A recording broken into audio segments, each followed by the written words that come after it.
Good morning from the Vatican, where thousands have come to celebrate the first Sunday blessing from Pope Leo XIV, a special edition of This Week right now. The first American Pope.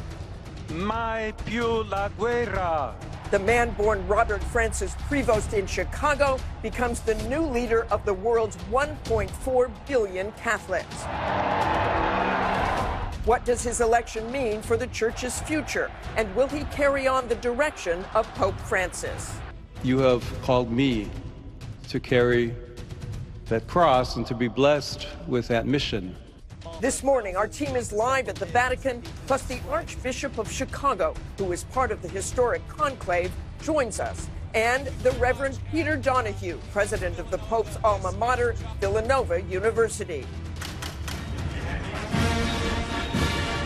And this week, I was inside Russia for an extraordinary display of military muscle. President Putin, any message for Donald Trump? While thousands of Russian soldiers fight on in Ukraine, we pressed Putin's top spokesperson about U.S.-Russia relations. Does President Putin consider Donald Trump a friend? He respects him a lot.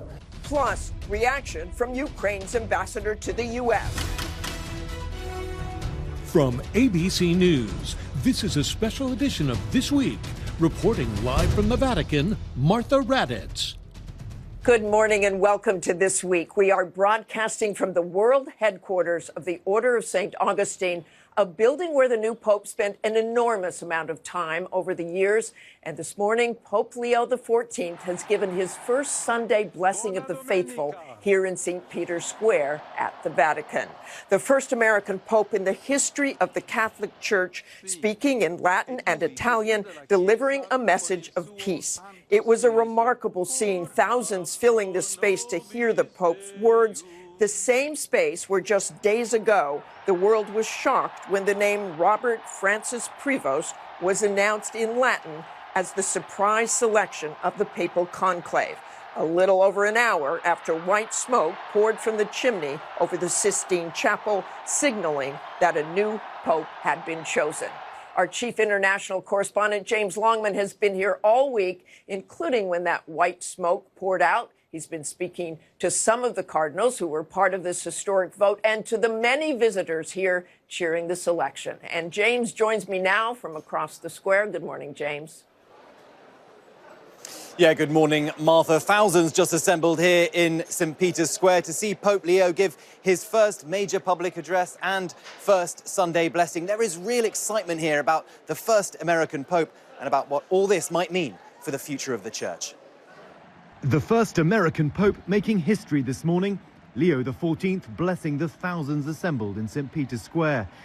Mai più la guerra. His words in Italian, no more war, greeted with huge applause, calling for an immediate ceasefire in Gaza and a just peace in Ukraine. He finished with a Mother's Day blessing to the delight of the crowds. Buona festa a tutte le mamme. David from Canada is excited to see Leo today, and for him, an American Pope offers a fresh perspective. I'm not really happy with North American politics right now, but I'm pretty happy about the new Pope.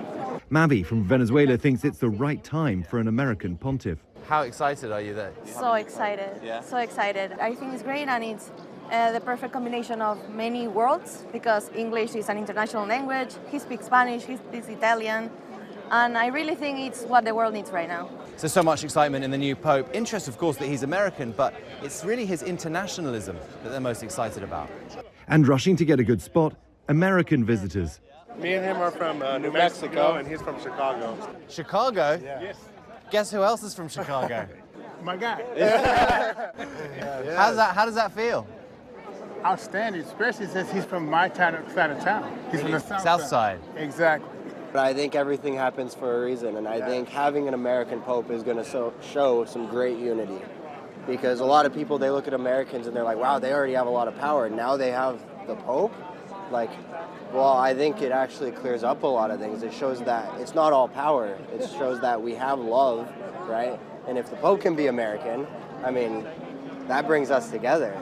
Just 4 days ago, shock rippled through the crowds as white smoke from the Sistine Chapel came much earlier than anyone expected. Shock gave way to disbelief as Cardinal Robert Francis Prevost, now Pope Leo XIV, emerged as the new leader of the world's largest church. Perhaps no one more astounded at the selection of a Chicagoan-born cardinal than his own brothers back in the US. I don't think it's really sunk in. It's kind of surreal. I got up immediately, got dressed, dancing around like an idiot, just because it's like incredible. And for the first time ever, a new pope with a few words in English at his first mass in the ancient Sistine Chapel. You have called me to carry that cross and to be blessed with that mission. And I know I can rely on each and every one of you to walk with me as we continue as a church, as a community of friends of Jesus, as believers, to announce the good news, to announce the gospel. As we learn more about the secret conclave that ended in his selection, we bumped into Cardinal Bo, Archbishop of Yangon. Are you excited to have the first American Pope? Yes, good, so that you can build a bridge. Build a bridge and fight with Trump. Fight with Trump? Trump, or can have a conversation, dialogue with Trump. Can have a dialogue with Trump? Yeah. So, Martha, Pope Leo has another week to get used to this new office, and then on Sunday, he will have his installation ceremony, and it'll be his first chance to meet world leaders, many of whom are expected to be there. Martha? And you know, James, American Catholics seem so thrilled about the choice, but you've been down there with the people all over the world. You talked to a couple of them, but what is your sense of how they feel? Look, Martha, an American is uniquely placed in many ways. He is from the wealthiest country on earth, but he's lived among the poorest communities in the world. So he understands one of the defining dynamics of our age, which is inequality. I think there is real excitement for his internationalism. He speaks multiple languages. He understands multiple cultures. So in this time of great division all around the world, he really is a symbol of unity. Martha? All good to hear, James. Thanks so much for all your work this week. You know, he may be the first American pope, but he has pushed far beyond American borders during his priesthood, including serving 2 decades in northwestern Peru. That's where ABC's Matt Rivers joins us with a report on how the faithful there are celebrating Pope Leo's selection. Saturday night Mass at the cathedral in Chiclayo, Peru isn't usually held outside. But then again, it's not every day the man who used to be Archbishop here becomes the Pope. Thousands of the faithful attending a Mass dedicated to Pope Leo XIV, Papa Leon to the Chiclayanos here. A man who spent more than 2 decades in Peru, even becoming a Peruvian citizen. A tu servidor, el Papa Francisco. He left in 2023 as Archbishop, but he first came as a young missionary back in the 80s, priding himself on getting close with the community. He was known for bringing his work into the streets, meeting and working with people directly. Father Jorge Millán Cotrina is a close friend of the Pope's. Mi labor era atender la parroquia. He says people here remember. He showed up at confirmations, anniversaries. Everyone yesterday was posting photos they took with the Pope. He's blessed their kids. His ascension to the papacy widely celebrated here. Newspapers claiming him as Peruvian. One even claiming he missed ceviche, a famous national dish. Visceral reactions, too, from those who say they love him. Cuando dijeron su nombre. She says, when they announced his name, I screamed, I jumped up off my couch, and I cried in my house. His work with the poor, during good times and bad, strikes a chord here. Images of him walking through the empty streets, mask on, giving Mass during the height of the pandemic, have a lasting impact. The mild-mannered American from the Chicago suburbs has improbably captured the hearts of so many in this impoverished part of northwestern Peru. And Martha, if there was any question how much this place means to the Pope, remember he took the time to specifically address the people of Chiclayo during his very first address from that balcony in the Vatican last Thursday. And so for the people here, the only question left, when will this new Pope come back and visit. Martha? And our thanks to Matt there in Peru. We're joined now by Cardinal Blase Cupich, the Archbishop of Chicago, who was one of the 133 cardinals who voted in this historic conclave. It is great to see you this morning, Cardinal. You know, you really don't feel the enormity of all of this until you walk among the people, which I know you've been doing. This is just historic. It really is. And first of all, happy Mother's Day to you, Martha, and to all the mothers. It is really moving to see people so excited. The young people gathering is very impressive. And I was on the balcony looking out over the piazza all the way down the Conciliazione, seeing the hundreds of thousands of people gathered. It's really moving. And this morning, of course, the Pope speaking to the people. And I was interested because he said, I carry in the hearts the suffering of the beloved Ukrainian people. He also talked about how saddened he is about what's happening in the Gaza Strip. What does that tell us about this Pope?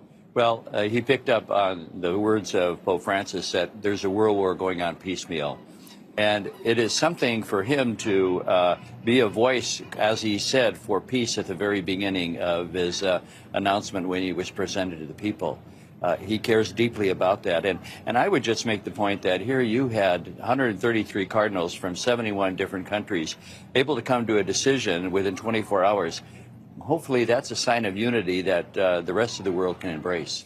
And I know you don't want to give us a lot of inside baseball here or expose any secrets about what happened when you were electing the new pope, but give us a sense of what it was like in there.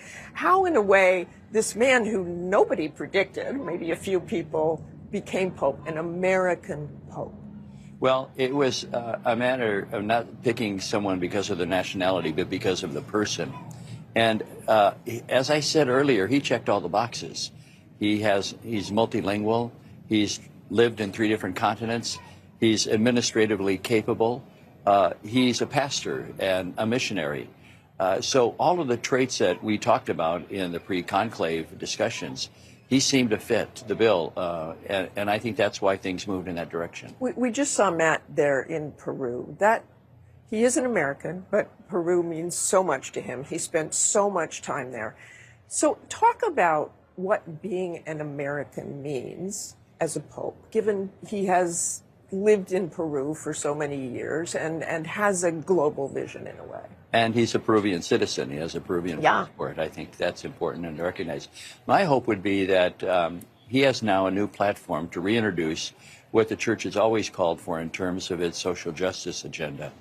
And it'll give people another opportunity to take a second look at what Francis was saying, but now in the words and the voice of an American who speaks like an American. I think that's going to be very powerful going forward. You talk about America. We're living in a very divided America, as I'm sure you know well. How will he approach that? Can he be any sort of bridge for Americans? Well, you know, he takes seriously the fact that he's the pontifex, the bridge builder. He sees that as so very important, rather than building walls that separate us, to build bridges. I think that is something that he's done his whole life as a missionary, because he's had to himself personally build a bridge with people that were unknown to him and learn their language. He's learned not only Spanish, but also some of the local languages of the Peruvian people. So he knows what it takes to build bridges because he's done it personally. And I think he can use that as a roadmap for the rest of us. And of course, Pope Francis cared so much about the poor and migrants. Pope Leo does as well. In some ways, will he be a counterbalance for what's happening in American politics right now and President Trump? I think he's going to help complete and complement our political agenda. He'll talk a lot about the immigrants as well, because he knows about the sufferings of people and the real needs that they have for a better life. And he knows, too, that people in Oceania, for instance, where the rising sea levels are just overwhelming those islands, where people are trying to escape. He sees the drug trade that's happening in Central and South America, where there are weapons from the United States going there. He knows that those people need an option. And he'll call for, I think, as the bishops have in the United States, fixing this broken immigration system. And Cardinal, I have to ask you about this. The Survivors Network of those abused by priests, as they are called, penned an open letter this week drawing attention to sexual abuse in the church and looking at how, before he became Pope, that Prevost handled some of the allegations, allegedly. How do you think he will handle the history of this church in that regard? Well, I know from talking to him and also looking at his handling of cases that he's very committed to the norms that were put by Pope Francis and Vos Estis Lux Mundi. He does care about them. He has a record of meeting with victims, of reporting things to authorities, of doing the investigations, and also reaching out to heal victims. I'm confident that he will move in that direction. And everything I've seen shows that he's committed to that. Okay, and I just want to end on a great note here. What are you looking forward to in the next couple of days? Well, I'm going to go back to the United States, and we have ordinations of the priesthood and some other events. We're going to try to rally the people of Chicago together at the time of the inauguration and see if we can have our own local celebration of that. I don't think that will be a difficult task. It's so great to see you this morning. They're going to be coming. Thank you so much. Thank you so much.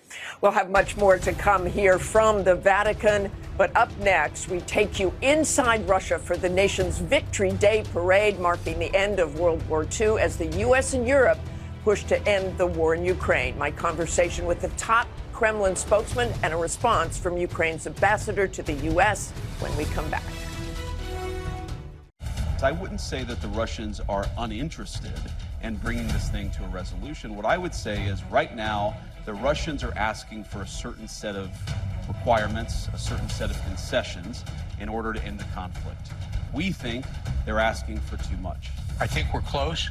The one man who can deliver it, I believe, is President Trump, as long as Putin agrees, and that's one of probably our impediment to progress, is the president of Russia right now not agreeing to it. Vice President J.D. Vance and Special Envoy to Russia and Ukraine Keith Kellogg blaming President Vladimir Putin for being an obstacle to peace when it comes to ending the war in Ukraine.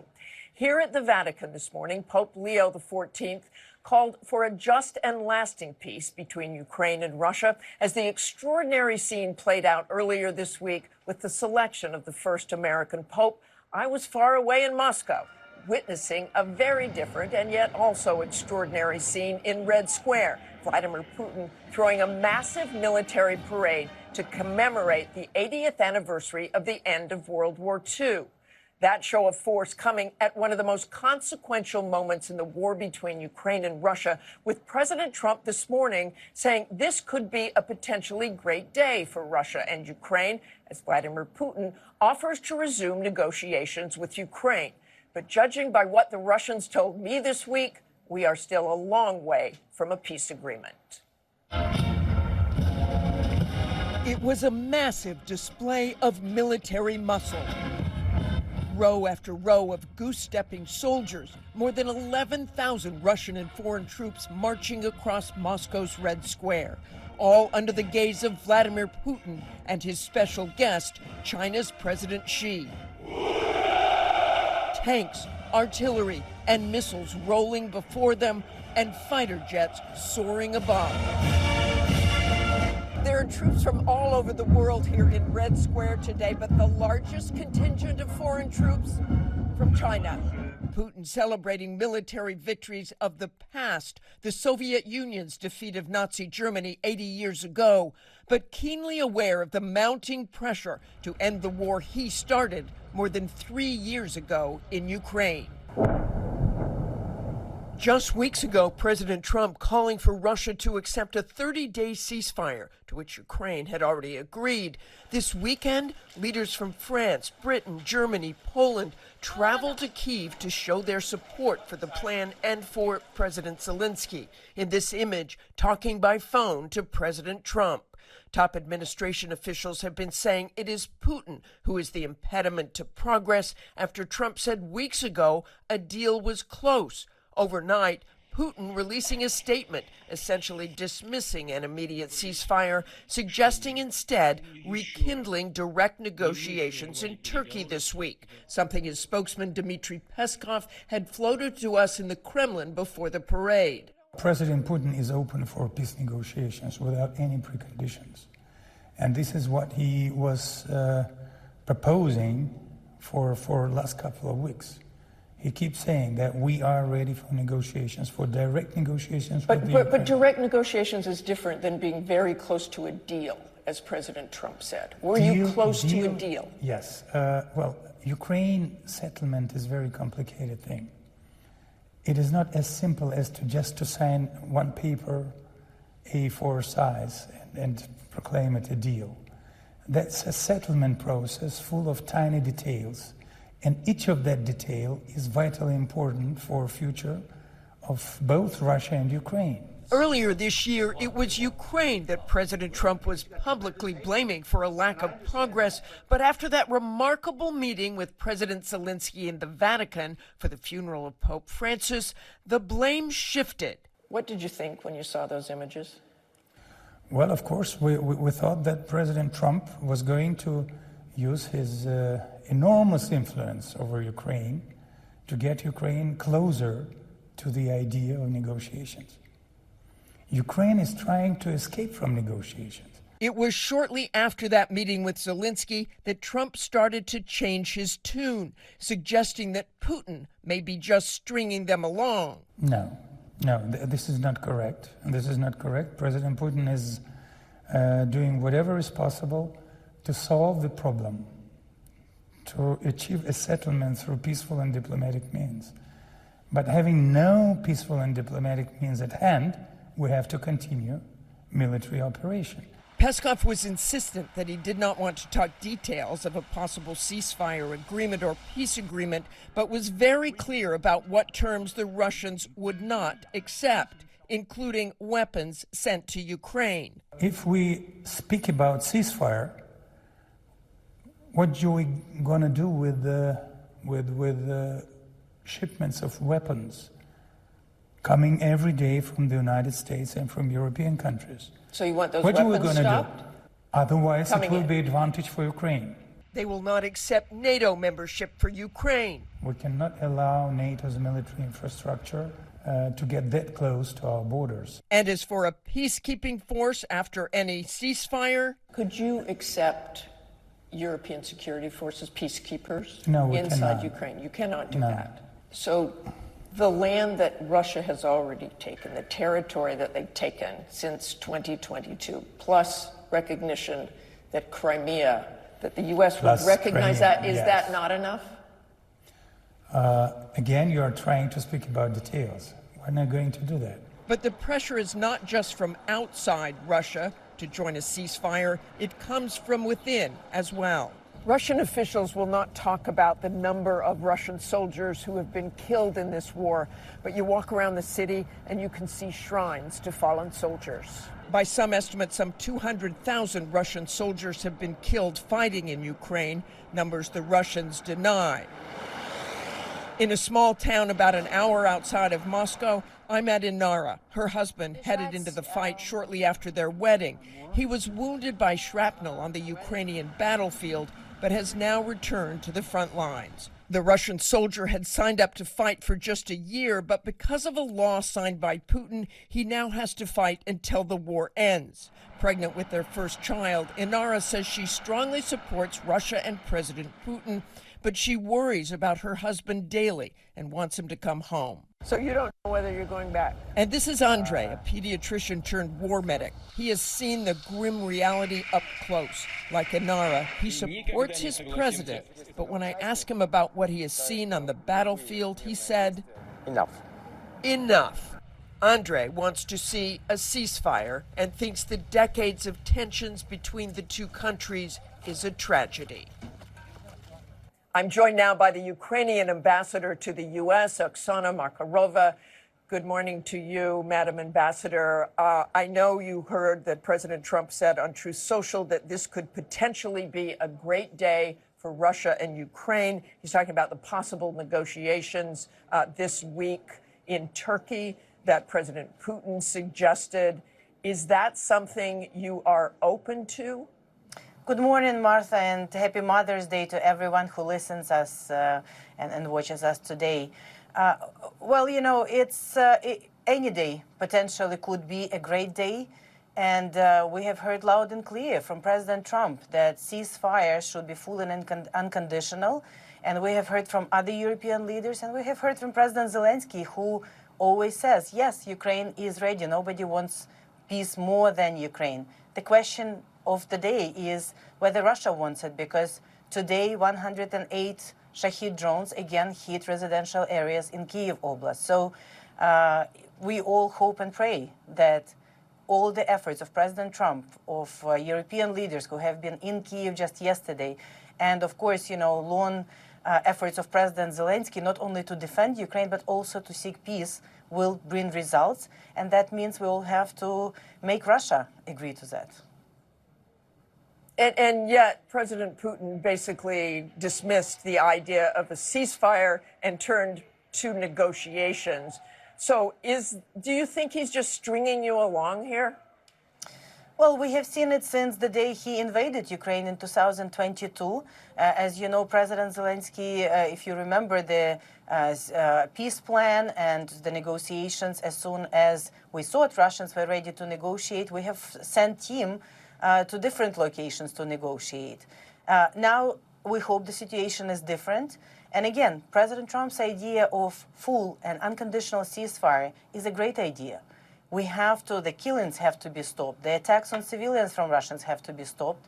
And then, of course, we can negotiate. And President Zelensky today already said that, yes, Ukraine is ready to negotiate. But he put a special emphasis on ceasefire, the idea that both he and President Trump strongly supports. What can you tell us about how the European leaders came together, went into Kyiv to meet with President Zelensky? How did that happen? Did Donald Trump bring them together? Well, you know, this week is very important for us in Europe and globally. May 8th is the end of the World War II, and 80% of the World War II European theater was in Ukraine. You know, Ukraine suffered the most. We have had horrible destructions during the World War II. We have had Holocaust at our territory, lost so many, not only Ukrainians, but our Jewish brothers and sisters. It was a horrible war. And I just want to remind, started by Soviet Union and Nazi regimes. And for us, it's important to get together with everyone who fought against Nazi in Kyiv. And the 9th of May, which unfortunately we have seen President Xi and other leaders in Moscow cheering actually to Shahid drones, which have been flown through the Red Square, while we have been celebrating with European leaders the Europe Day. And, you know, Ukraine is moving into Europe. So I think clearly we see here the countries aligning with the values in which they believe in. We believe in democracy, peace, we believe in freedom. And that's why European leaders have been in Kyiv yesterday, and you have seen they called themselves the Coalition of the Willing, and that's why we are coordinating closely with American friends, with people who want to stop this war and go into rebuilding and reconstruction, something that made U.S. and Europe strong after the World War II, and something that both Ambassador? Yes. Sorry to interrupt you there. You also heard Dmitry Peskov in that piece from Moscow saying if there was a ceasefire, the Russians wanted the U.S. and Europe to stop arming Ukraine. Would that be a non-starter for Ukraine? Martha, he also said that they're ready to unconditional ceasefire, and just a day after that, they decided to change their mind. So, look, Ukraine is a sovereign country, and we are only defending ourselves. And we need all the support and weapons in order to be able to defend ourselves. We never attacked Russia. We never planned to attack Russia. So let's focus on ceasefire. If they are serious, they should agree on full and unconditional ceasefire. You have heard the push from President Trump, obviously, and things he has said about the Russians and Keith Kellogg and J.D. Vance. the tone has really changed from the president and top administration officials. And we remember that day in February, you were there head in hand in the Oval Office when there was a fight in the Oval Office between President Trump and President Zelensky. How did that change? How did they heal those wounds and end up here at the funeral of Pope Francis in that very intimate moment with those images of the two of them talking? What happened? Martha, President Zelensky and President Trump had a number of great meetings, starting from last September, if you remember, in New York. And we always focused our discussions on what can we do together as strategic friends and allies. And that's why just recently we signed this comprehensive economic partnership agreement to create reconstruction fund for Ukraine. And that's why right now we are working towards just and lasting peace, because this is in the interest of both of our nations. So, look, we will focus on the future, and sometimes friends can disagree, but that's disagreement among friends. We all have the same goals of sovereign and prosperous Ukraine, as we have heard from our leadership and your leadership. And we all have the same goal on doing something together to the benefit of our nations. Both America and Ukraine can be stronger together. Okay, thanks so much for joining us this morning, Ambassador. Good to see you. Thank you. Coming up, more reaction to the historic selection of Pope Leo, our roundtable here at the Vatican on what it means for the U.S. and the world. We'll be right back.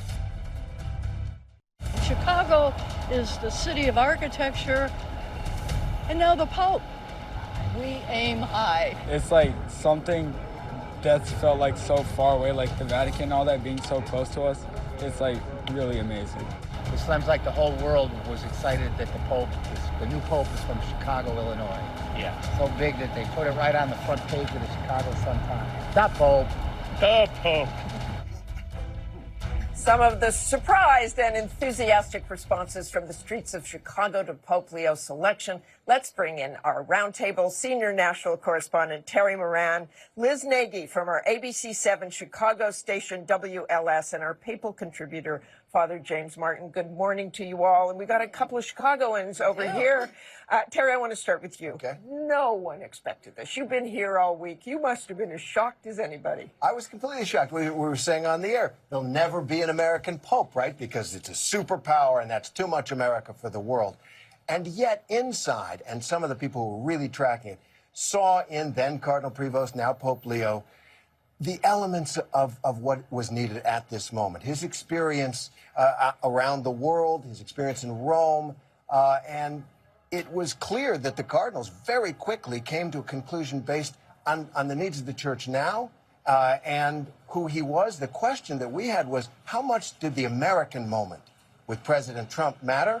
They're telling us not at all. It was him that mattered. And that's what we've been hearing this morning. It was him, but also a shock. You're still living in Chicago. Shocked, yes. What was it like for the Chicago community? I think people are absolutely stunned. I mean, I have not been back in Chicago since this happened, but we were down in the crowd and you could hear the whispers just start to pour across St. Peter's Square, and people were like, is this the American?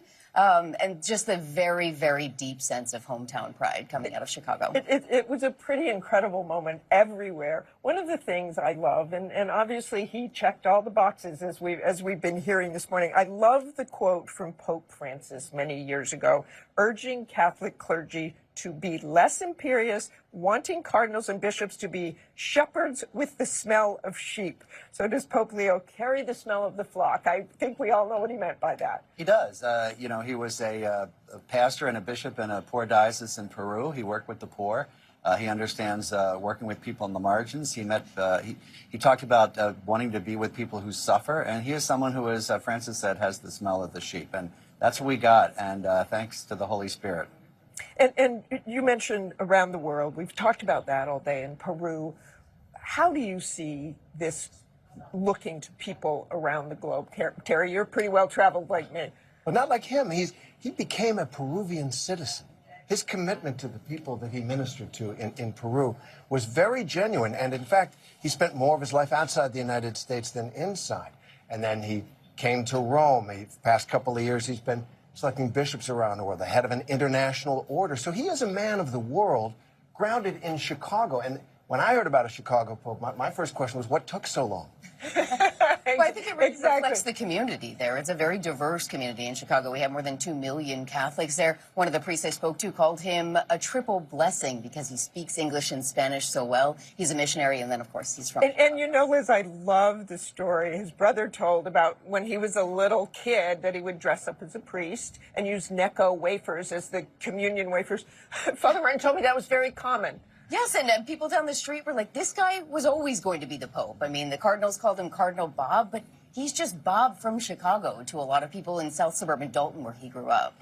And Father Martin, I want to turn to what you think he will do as Pope. Differently, the same? You've been a big advocate for LGBTQ Catholics and commended Pope Francis's move with that. How do you look at Pope Leo in that way, and what kind of Pope he'll be for LGBT rights, given some of the things he said in the past that seem controversial? Well, I mean, two things we look at. One, the name he took, Leo, which is standing with workers and laborers. Yesterday, he talked to the cardinals. He said he wanted to continue the legacy of Pope Francis, which is being inclusive and listening and welcoming. And he has said some stuff back in 2012, but more recently in 2023, he said he wanted to work for an inclusive church. And I know him a little bit, and I know him to be an open guy, a listener, very straightforward. And I think he's just going to be a great Pope in the line of Francis, but he's not Francis Jr., he's Leo XIV. And do you think, I love thinking about, you know, you look at someone's past and whether or not you can judge by that, but things can be surprising. Yeah, and, you know, I think Francis was a surprise for a lot of people. They thought they were getting an arch-conservative, and they didn't. We have to let Leo be Leo, right? And also, it's important to say that what a person says or does as a cardinal is different than what they say or do as a pope, because they now have a universal mission. And Catholics, we believe in what's called the grace of office. The Holy Spirit kind of helps you be a more universal pastor. And that's pretty much what you see too, Terry, right? No question about it. I think he, by the way he dresses, for example, he loves the traditional vestments that Francis, you know, put aside for a more simple look. And I think that's a message that Catholics don't have to fight so much about tradition and not, of course, there'll be family disagreements, but I think he wants to return to one church grounded in the message of the Gospels so that people aren't fighting so much. He's already building bridges. Someone said to me he dresses like Benedict and talks like Francis. Just, you know, not bad. And you're right. I mean, in the United States, there's this kind of progressive traditionalist divide, and I think he's the one to kind of bridge that, in the States especially. And speaking of bridging, Pope Francis indirectly rebuked President Trump's policy, especially on immigration. And Pope Leo, before he was Pope, he retweeted some things about immigration and saying, you know, retweeting that he supported the Dreamers, things like that. Do you think that will be an incredibly strong message for him? I mean, he does have the odor of sheep, as you say. Well, I mean, look, he's going to preach the gospel, and in the gospel, Jesus says, welcome the stranger. It's a lot of parts of the gospel might be hard to understand. That's not hard to understand. And so he's going to preach the gospel in season and out, and if it's political, so be it. I think one of the interesting things that everyone in my circle has been saying is that President Trump and J.D. Vance can no longer say that the Pope doesn't understand America. So, I mean, that excuse is going to go out the window. And so I think that's going to give him a stronger voice in whatever he talks about.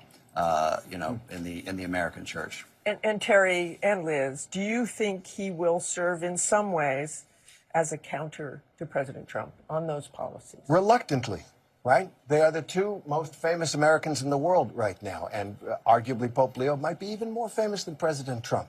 And whether the Pope wants it or not, because I think he wants to preach the gospel and do the good work of the church, they have different approaches. Naturally, in some ways, and I think that is going to come out. He will be a voice for the teachings of Jesus, which in many ways, many Catholics believe are not consistent with some of the president's policies. That will happen. I don't think he's going to go look for a fight, but it will happen. Yeah, Cardinal Gregory said that the other day. He said he's not one to go out and seek a fight, but he's also not going to back down, he said, if he feels the cause is just. One of the words I heard used, which I like, we're actually on top of the Augustinians' headquarters here, and he's a member of the Augustinian order.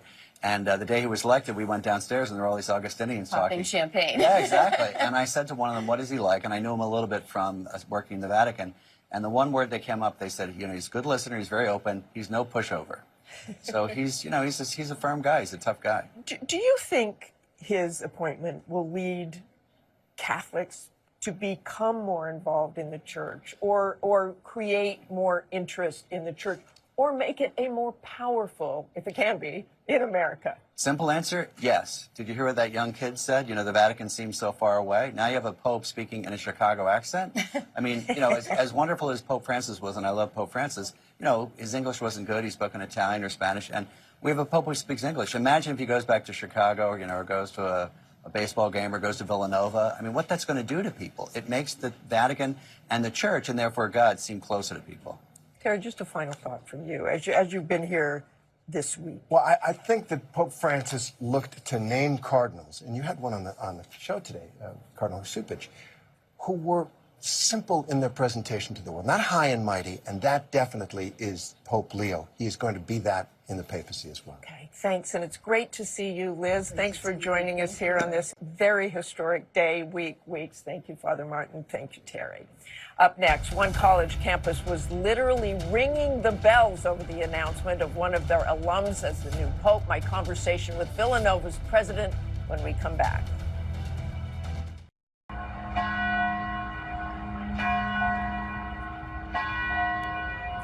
Those were the bells that rang out on the campus of Villanova University following the selection of Cardinal Prevost as the new pope. Prevost graduated from Villanova, one of the top Catholic universities in the nation, back in 1977, just 2 years after our next guest, the current president of Villanova, the Reverend Peter Donohue. And good morning to you, Reverend Donohue. Okay, you've had a couple of days now, but reality really must have set in when he led his first Mass on Friday. It's still setting in. It doesn't seem possible that I actually know and have been with and have had dinners with and been out with the person who is now the Pope. So it's a little crazy. But I know when you first found out you were at a restaurant, you were at a restaurant, you let out a scream. How are you processing all of this? Oh, it's kind of surreal because you don't really ever expect to know the person that close. So, it's a fellow Augustinian brother, a friend, suddenly walks out on that balcony, and it's like, this is unbelievable. It's just, it's not something anybody ever expected. We talked about, there was a possibility. Everybody was always like, he's the dark horse, he's an American, but is he American? And all of those kinds of things that people have talked about over the last few days. But I don't think any of us really ever expected it to happen. So it was a real shock when it happened.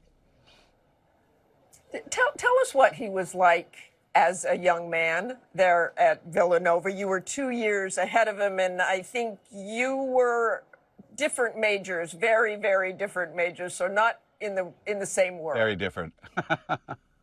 Yes, he was a math major. I was a theater English major. And I was a senior when he was a sophomore, so there was 2 years difference. And actually, when he came to Villanova, I lived in a different building than he did. So our interaction was kind of minimal when he was a student. It's been more, after the fact. And when he finished the university, he went into what we call the novitiate for a year and then took vows. And from there, he was sent to Rome to study. So then he went from there to Peru. So when he was young, I wasn't really around him too much. It was more in the later years. And obviously much has been made of him being an American.